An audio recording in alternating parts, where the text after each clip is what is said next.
Assalamualaikum warahmatullahi wabarakatuh. Nama saya Winda Wulandari, NIM 8606010502, Prodi PGSD semester 2. Video ini saya buat untuk memenuhi tugas 3 mata kuliah Filsafat Ilmu. 1. Makna pilar dalam konteks pendidikan sebagai dasar atau tiang penguat sistem pendidikan. Pilar pendidikan menurut Ki Hajar Dewantara, sistem Among bertindak sebagai fondasi dan tiang penyangga moral serta intelektual dalam sistem pendidikan nasional melalui trilogi pendidikan Ingarsa Sungtulada, Ingmadya Mangunkarsa, dan Tutwuri Handayani. Pilar ini kontekstual untuk menjawab krisis moral dan kebutuhan kemandirian belajar siswa. Contoh aktualnya meliputi penerapan guru sebagai model disiplin, fasilitator pembelajaran aktif, dan pendukung minat bakat siswa. Soal yang kedua, prinsip dasar pendidikan menurut Ki Hajar Dewantara. Berdasarkan modul Filsafat Ilmu, trilogi pendidikan Ki Hajar Dewantara adalah landasan filosofis yang mendalam tentang hakikat memanusiakan manusia. Ketiga prinsip ini saling melengkapi, mengubah peran pendidik dari sekadar pengajar menjadi fasilitator yang menuntun kodrat alam dan zaman peserta didik agar mencapai keselamatan dan kebahagiaan. Analisis kontekstual dan contoh aktualnya, Ingarso Sungtulodo di depan memberi teladan. Analisis kontekstual dalam filsafat pendidikan. Pengetahuan tidak hanya ditransfer melalui ucapan tetapi juga dicontohkan melalui karakter. Pendidik dan pemimpin harus menjadi figur panutan yang memiliki integritas, moral, dan disiplin tinggi. Keteladanan adalah metode penanaman nilai. Contoh aktualnya, seorang guru di sekolah yang datang tepat waktu, berpakaian rapi, dan berbicara sopan kepada siapa saja secara konsisten. Siswa secara tidak sadar akan meniru kedisiplinan dan tata krama tersebut karena melihatnya dipraktikkan langsung setiap hari oleh gurunya. Ingmadya Mangunkarso di tengah membangun atau memberi semangat. Analisis kontekstualnya, pendidikan harus demokratis dan berpusat pada siswa. Guru berperan sebagai teman sejajar yang membangun motivasi, menciptakan ruang diskusi yang aman, serta memicu ide dan kreativitas siswa agar berani berpikir kritis. Contoh aktualnya, guru yang memfasilitasi model Project Based Learning (PJBL) atau diskusi kelompok di dalam kelas.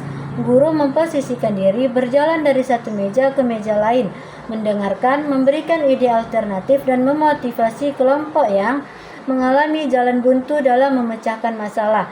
Tutwuri Handayani di belakang memberi dorongan. Analisis kontekstual pendidikan harus memberikan kemerdekaan dan kepercayaan kepada peserta didik untuk berkembang secara mandiri sesuai potensinya. Guru hadir dari belakang untuk memberikan dorongan moral dan dukungan penuh agar siswa tidak takut mencoba dan terus maju. Contoh aktualnya, guru yang melihat bakat siswanya dalam bidang pemrograman komputer. Guru tersebut tidak memaksakan siswa untuk mahir di semua mata pelajaran, melainkan memberikan dukungan penuh, memfasilitasi perlombaan coding, dan memberikan pujian atas karya yang dibuat siswa tersebut.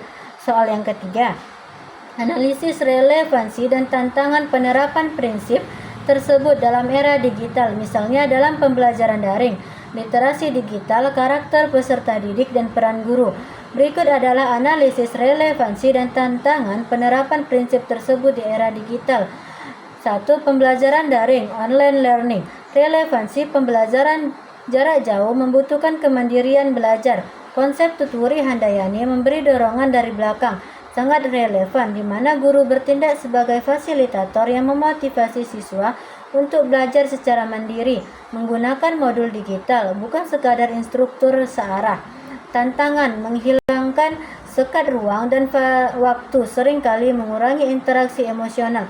Pendidik kesulitan memantau keaktifan dan pemahaman siswa secara langsung karena batasan layar. Contoh aktualnya, guru menggunakan platform manajemen pembelajaran seperti Google for Education untuk memberikan kebebasan belajar atau merdeka belajar. Namun guru tetap memantau progres tugas dan memberikan umpan balik secara berkala melalui fitur komentar pribadi. 2. Literasi digital. Relevansinya, Ingmadya Mangunkarsa membangun prakarsa di tengah. Bermakna guru harus membersamai siswa dalam menavigasi lautan informasi. Guru membimbing siswa agar tidak hanya melek teknologi secara teknis, tetapi juga bijak dan kritis dalam memilah informasi. Tantangannya masifnya penyebaran hoaks, berita palsu, dan cyberbullying. Siswa rentan terdistraksi atau terjerumus dalam konten yang tidak sesuai dengan budi pekerti.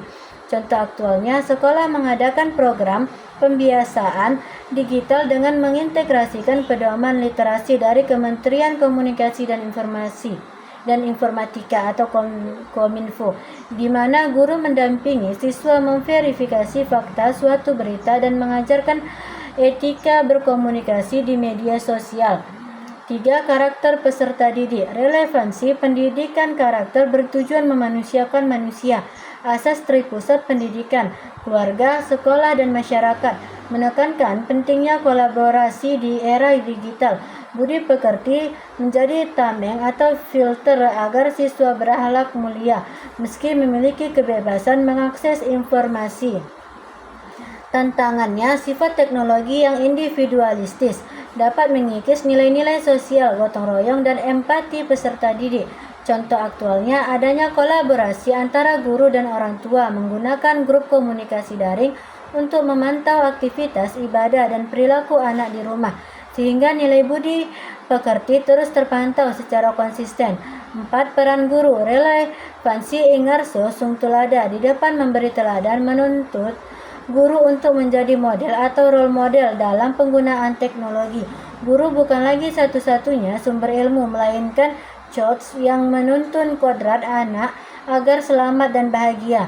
Tantangannya, tuntutan adaptasi teknologi yang cepat. Guru harus menguasai pedagogi digital agar pelajarannya tetap relevan dengan perkembangan zaman.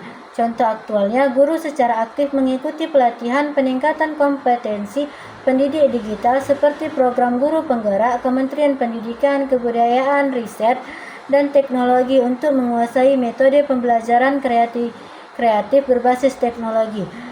4. Refleksi singkat tentang bagaimana pilar tersebut dapat menjawab persoalan pendidikan nasional saat ini. 3 pilar filsafat ilmu, ontologi, epistemologi, aksiologi menurut Ki Hajar Dewantara berpusat pada konsep kemerdekaan belajar, keseimbangan budi pekerti, dan pendidikan yang holistik. Ketiganya bersinergi menciptakan manusia merdeka yang selamat, bahagia, serta berbudaya. Berikut adalah analisis kontekstual pilar-pilar tersebut dalam menjawab persoalan pendidikan nasional saat ini. Landasan ontologi. Apa hakikat pendidikan? Refleksi pendidikan adalah proses menuntun segala kekuatan kodrat potensi yang ada pada anak agar mereka mencapai keselamatan dan kebahagiaan setinggi-tingginya. Fokus utamanya adalah memanusiakan manusia dan membangun karakter budi pekerti melalui keseimbangan olah hati, olah pikir, dan olah karsa dan olahraga. Analisis kontekstual menjawab masalah degradasi moral dan sistem yang hanya berorientasi pada nilai angka akademik semata. Pendidikan harus melihat siswa sebagai subjek unik yang berkembang selaras dengan kodrat alam, potensi lokal, dan kodrat zaman tuntutan era modern. Contoh aktualnya, implementasi proyek penguatan profil pelajar Pancasila atau P5 pada kurikulum Merdeka yang menilai siswa dari pembentukan karakter, sikap gotong royong, dan kreativitas bukan sekadar nilai ujian. 2. Landasan epistemologi. Bagaimana pengetahuan diperoleh? Refleksinya, pengetahuan diperoleh melalui pengalaman nyata dan metode teringa atau ngerti atau kognitif, ngerasa atau afektif, dan ngelakoni atau psikomotorik. Pembelajaran menekankan kemandirian siswa untuk berpikir kritis, belajar dari alam sekitar, dan berpedoman pada asas trikon, kontinu, konvergen, dan konsentris. Analisis kontekstualnya mengatasi masalah pendidikan yang masih bersifat menghafal, teoritis, dan berpusat pada guru. Epistemologi KHD menuntut siswa untuk aktif mengalami dan mengaplikasikan ilmunya ke dalam masalah di dunia nyata. Contoh aktualnya, program pembelajaran berbasis proyek, praktik magang, dan penggunaan platform Merdeka mengajar bagi guru untuk berbagi praktik baik dan metode pembelajaran kontekstual secara nasional. 3. Landasan aksiologi. Untuk apa ilmu digunakan? Refleksinya, nilai kegunaan ilmu adalah untuk mengangkat derajat nusa dan bangsa serta berguna bagi masyarakat luas. Pendidikan harus berorientasi pada asas kemanfaatan sosial, di mana seorang individu yang terdidik harus bisa memberikan keteladanan, motivasi, dan dorongan. Analisis kontekstual menjawab tantangan individualisme dan egoisme. Ilmu pengetahuan yang hanya berorientasi pada pencarian materi atau pekerjaan tanpa kontribusi sosial.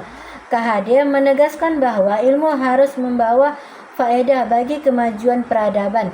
Refleksinya, nilai kegunaan ilmu adalah untuk mengangkat derajat nusa dan bangsa serta berguna bagi masyarakat luas. Pendidikan harus berorientasi pada asas kemanfaatan sosial, di mana seorang individu yang terdidik harus bisa memberikan keteladanan, motivasi, dan dorongan. Analisis kontekstualnya menjawab tantangan individualisme dan egoisme. Ilmu pengetahuan yang hanya berorientasi pada pencarian materi atau pekerjaan tanpa kontribusi sosial. KHD menegaskan bahwa ilmu harus membawa faedah bagi kemajuan peradaban. Contoh aktualnya, mahasiswa atau lulusan sekolah vokasi yang menciptakan inovasi teknologi tepat guna, misalnya alat pengolah limbah ramah lingkungan untuk menyelesaikan masalah di desa setempat sesuai kearifan lokal. Demikian dari saya. Assalamualaikum warahmatullahi wabarakatuh.